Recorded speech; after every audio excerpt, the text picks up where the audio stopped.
Olá, boa noite, baianas e baianos. Agora 7 horas e 14 minutos, quarta-feira, a gente continua as sabatinas com os candidatos à Prefeitura de Salvador.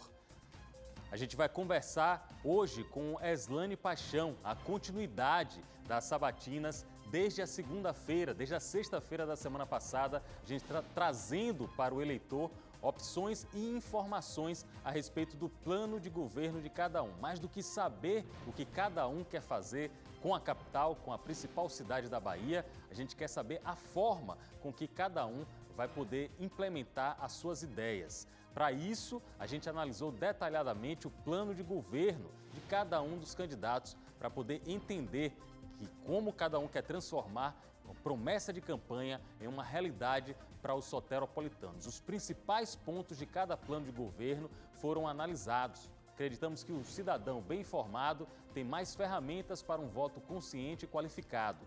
A ordem das entrevistas foi definida por sorteio no encontro com representantes. Hoje, a sabatina é com Eslane Paixão, da Unidade Popular pelo Socialismo. Eslane, boa noite. Boa noite. Obrigado pela presença aqui no estúdio do Aratu Notícias.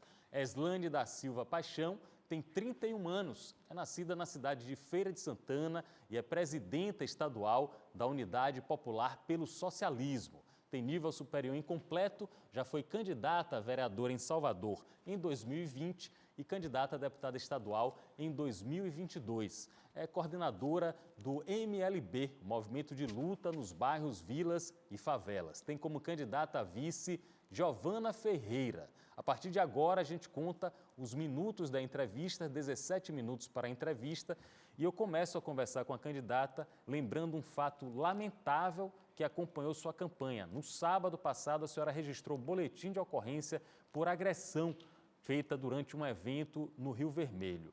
Minha solidariedade pessoal, nosso repúdio é a solidariedade do Grupo Aratu a uma ofensa e uma agressão a uma mulher, a uma política, uma negra. Eu queria saber o que foi que aconteceu naquele episódio.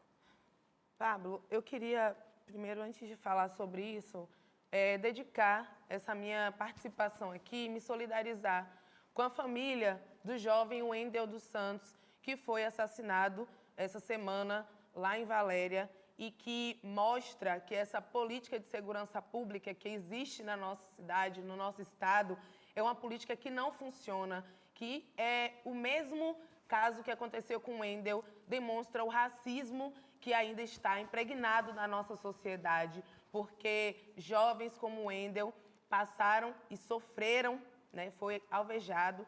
Eu sofri racismo, como você bem colocou essa semana, um homem que se fez de apoiador da nossa campanha, lá no Boteco do França, no bar, no Rio Vermelho, enquanto a gente estava panfletando, esse homem cuspiu em mim e teve essa audácia de mostrar que despreza nós mulheres negras, que despreza a imensa maioria da população dessa cidade, do eleitorado soteropolitano. E eu queria dizer aqui, e inclusive agradecer ao delegado Ricardo Amorim, que tem se colocado, inclusive tem sido muito solícito e tem, inclusive, levado adiante as investigações, né, para descobrir quem foi esse criminoso. Porque esse crime não ficará por isso mesmo. E por isso eu queria, inclusive, convidar você que está em casa a participar de uma manifestação, sexta-feira agora, que vai acontecer no dia 20, às 19 horas, lá no Rio Vermelho, no Largo da Dinha, porque a gente entende que não dá mais para a gente continuar sofrendo esse tipo de perseguição. A gente que é negro, que sabe o que é entrar num estabelecimento e ser seguido, a gente que sabe o que é ser discriminado pela cor da nossa pele. Nós entendemos que não dá mais para aceitar esse tipo de absurdo no lugar mais negro fora da África, porque essa é a nossa Bahia, essa é a nossa cidade de Salvador, e por isso convido vocês a votar 80 nessas eleições. O seu voto antirracista, o seu voto tem que ser nas mulheres pretas. Eu e Giovana, duas mulheres pretas trabalhadoras, estamos concorrendo às eleições e sofremos esse racismo na pele, inclusive excluída dos debates eleitorais. Então, queria dizer, Pablo, que a gente está seguindo na luta que a gente acredita, porque não dá mais para que atitudes como essa que aconteceu comigo, mas que acontece no dia a dia, infelizmente, continua sendo, né, tratada como algo comum. não vai seguir, porque, inclusive, sendo prefeita dessa cidade, eu quero deixar aqui esse compromisso para que atitudes como essa, atos como esse, sejam repudiados e sejam firmemente combatidos. Candidata, vamos dar sequência às perguntas. O plano de governo da senhora merece ser explicado para os eleitores. Uma das propostas é a Empresa Pública Municipal de Transporte. Para isso, a senhora colocou em entrevista ao Correio que a forma de viabilizar isso, a verba para isso, seria com aumento de tributação, aumento de impostos para empresários. A senhora não teme que esse aumento de impostos faça com que empresas fujam de Salvador? Isso já acontece. Pode fugir mais empresários de Salvador? Olha, Pablo, o que a gente entende é que acabar com a farra dos ricos, dos super ricos nessa cidade, é o que vai resolver, inclusive, o problema não só da mobilidade, mas o problema de nós, trabalhadores, utilizarmos um serviço de péssima qualidade. Porque Salvador é a capital, uma das capitais do Brasil, com a passagem mais cara, R$ 5,20, é uma vergonha. Por isso que nós defendemos não só a criação dessa empresa pública, mas também nessa municipalização do transporte coletivo para garantir a nossa qualidade. A qualidade, o direito a um transporte coletivo, porque tem que ser um direito, e não ser tratado como um lucro, porque é isso que os grandes empresários fazem. A gente entende que hoje a farra que é colocada na mão desses grandes empresários que não utilizam transporte coletivo tem que acabar. E eu, enquanto prefeita dessa cidade, vou garantir para a imensa maioria de nós que utilizamos o transporte para trabalhar, que ele seja de qualidade, inclusive taxando essas grandes empresas que vivem à mercê, né, da classe trabalhadora que vai e volta todos os dias, dá lucro para empresário, mas, infelizmente, a gente não tem contrapartida um serviço de qualidade. Então, já que é para continuar lucrando, a gente vai acabar sim. E aí acabar com a farra desses empresários. Porque se dizem que o lucro, ele hoje não é devido, né? O que os grandes empresários colocam é que, inclusive, precisa de um subsídio. A gente, né, viu aqui que a prefeitura, no ano passado, destinou mais de 200 milhões de reais, ou seja, a população, nós estamos pagando 2 vezes, na passagem cara e no imposto. Então, isso tem que acabar. Outra proposta da senhora em plano de governo é o fim da Previdência Municipal e a mudança nas regras de aposentadoria. O plano de governo da senhora indica que mulheres passariam a se aposentar com 55 anos e homens com 60 anos, com tempo mínimo de serviço de 25 anos. Isso vai até na contramão do que está acontecendo no Brasil e no mundo, em que cada vez mais tem aumentado o tempo de contribuição e também a idade mínima para se aposentar. Com essa medida, a senhora não teme que possa quebrar a Previdência Municipal? Não, a gente entende que o trabalhador, ele precisa ter seu direito garantido, seu direito assegurado. E hoje a gente percebe que Salvador, sendo a capital do desemprego, é um dos maiores problemas, porque enquanto a gente tem uma cidade que é capital da desnutrição infantil, da pobreza, que tem esses problemas, essas chagas que a gente falou aqui do transporte coletivo e várias outras, a população não consegue emprego. A nossa juventude, essa mesma juventude que está sendo genocidada pela Polícia Militar do Estado da Bahia, porque esses são os números e os dados estão aí para quem quiser ver, que enquanto não tem políticas públicas efetivas no nosso estado, na nossa cidade, a resposta é sempre o braço armado, né, do Estado. Então, a gente precisa, na realidade, gerar empregos, inclusive favorecendo o pequeno trabalhador que hoje tem o seu comércio, tem o pequeno empresário que é mais taxado, é mais cobrado do que os grandes. Então, por isso que a gente quer inverter essa lógica, gerar mais emprego e renda e que as pessoas possam se aposentar, né, com a idade mínima, porque nós não achamos que essa lógica que é colocada pelos governos federais está correta. Nós entendemos que o trabalhador, ele primeiro tem que ter o direito de trabalhar e o direito de se aposentar, porque isso não acontece. O que a gente vê é o trabalho informal aumentando e as pessoas cada vez mais com a idade avançada, tendo que se submeter a situações humilhantes para poder sobreviver e levar um prato de comida para a mesa. Outra proposta do plano de governo de Eslane Paixão é dobrar, aumentar em 100% o salário dos servidores da educação em 4 anos de mandato. A origem desses recursos, a senhora indicou em entrevista a Salvador FM, a jornalista Daniela Prata, que seria diminuindo o salário do prefeito. Hoje, o salário bruto em torno de R$26 mil. Mesmo que a senhora diminua mais de R$20 mil, retire mais de R$20 mil, ainda fica faltando muito dinheiro para pagar milhares de servidores. De onde vai vir esse dinheiro, candidata? Esse dinheiro, Pablo, vai vir dos milhões que hoje está indo para esses setores da nossa cidade, que são estratégicos. Só de investimentos e dinheiro que a Prefeitura hoje disponibiliza de bilhões para a saúde privada, para a educação privada, de subsídios e perdão de dívidas das grandes empresas, esse dinheiro pode sim ser colocado, ser investido na educação. Porque para nós, o direito à educação, você que está em casa agora me assistindo, que sabe o que é ficar na fila esperando por uma vaga na creche, por uma vaga numa escola de qualidade. Porque a gente não quer qualquer escola, nós queremos uma escola de qualidade. A gente sabe qual é esse sofrimento, então entendemos que, primeiro, os professores, as professoras, que são as verdadeiras heroínas, que estão na linha de frente, cuidando das nossas crianças e enfrentando uma educação precarizada, precisam ser valorizadas. Então, é fechar aquela...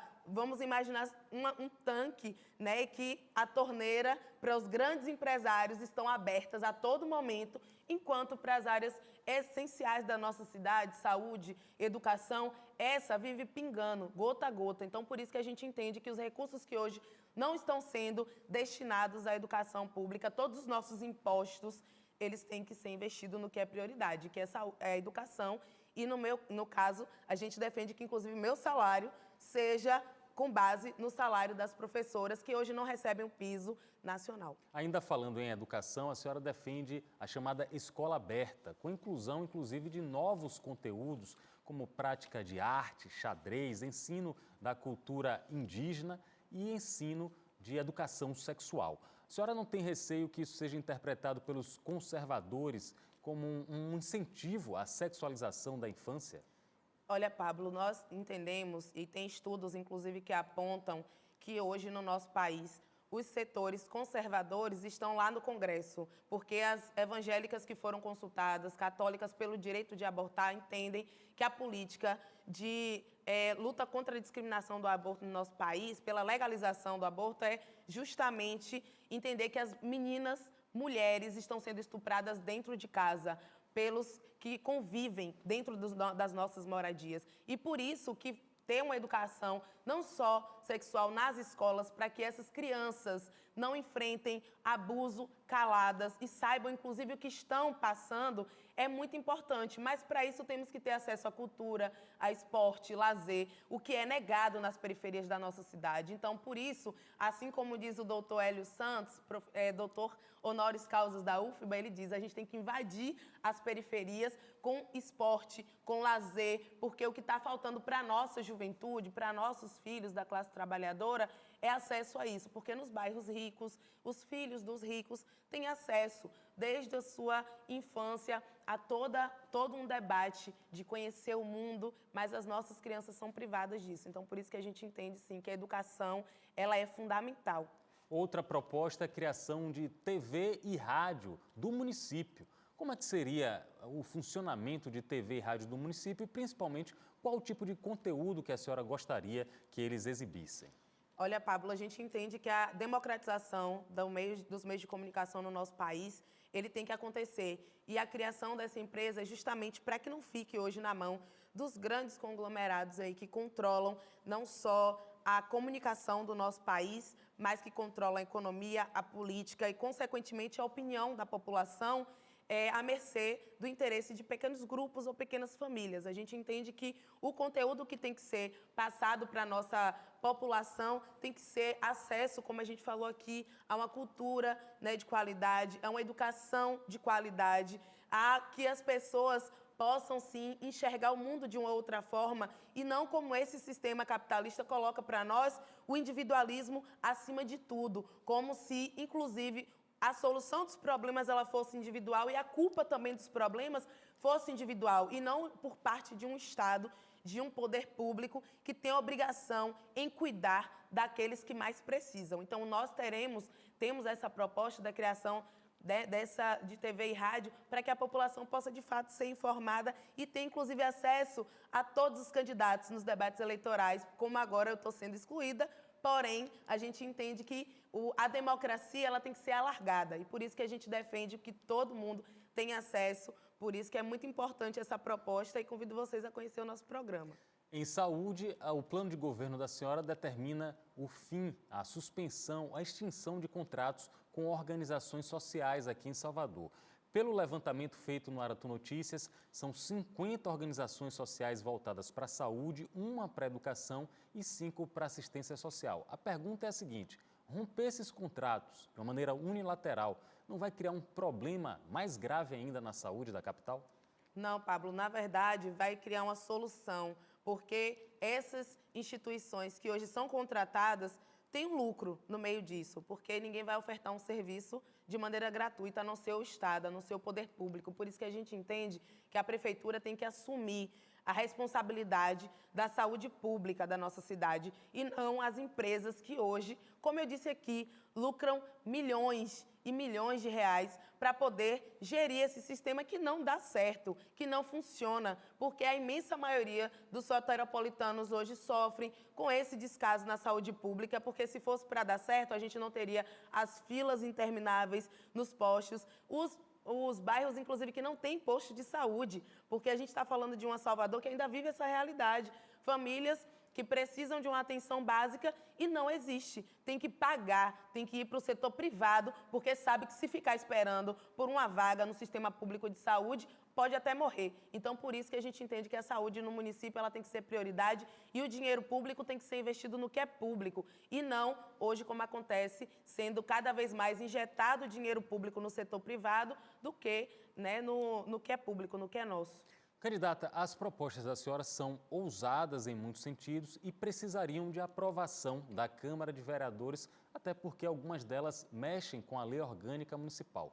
Para isso, a senhora teria que ter maioria na Câmara, só que a Unidade Popular só tem 3 candidatos. Mesmo que todos os 3 sejam eleitos, ainda ficam faltando 40 para serem convencidos. Como a senhora vai conseguir fazer isso? Boa pergunta, Pablo. Eu queria chamar aqui quem ainda não conhece a Unidade Popular para conhecer os nossos vereadores, o William do MLB, que é o 80123, e a nossa chapa da Juventude Antifascista com Louise e Valesca, que o número é 80180. Esses candidatos da Unidade Popular são os melhores e são os que constroem a luta hoje no dia a dia e mostra para nós que a gente não precisa, é importante ter um mandato, mas não precisa para poder colocar na ordem do dia o que o povo precisa, porque a gente, enquanto movimento organizado, movimento de luta nos bairros, que já aparecemos aqui, inclusive no programa da TV Aratu, conquistamos, fruto da luta do MLB, mais de 280 moradias para as famílias, fruto da luta popular. E é isso que a gente quer fortalecer. Com a minha prefeitura, eu vou governar com o povo, para as pessoas entenderem que hoje a gente só não tem as políticas públicas, só não temos os direitos respeitados, porque o povo ainda não está organizado e não sabe da imensa maioria dos seus direitos. Por isso que a gente entende que é preciso eleger candidatos, mas o limite da justiça burguesa, eleitoral, ela tem seus limites. Por isso também que a gente entende que a organização popular é importante. Candidata Aslane Paixão, muito obrigado pela participação, por respeitar também o tempo da entrevista.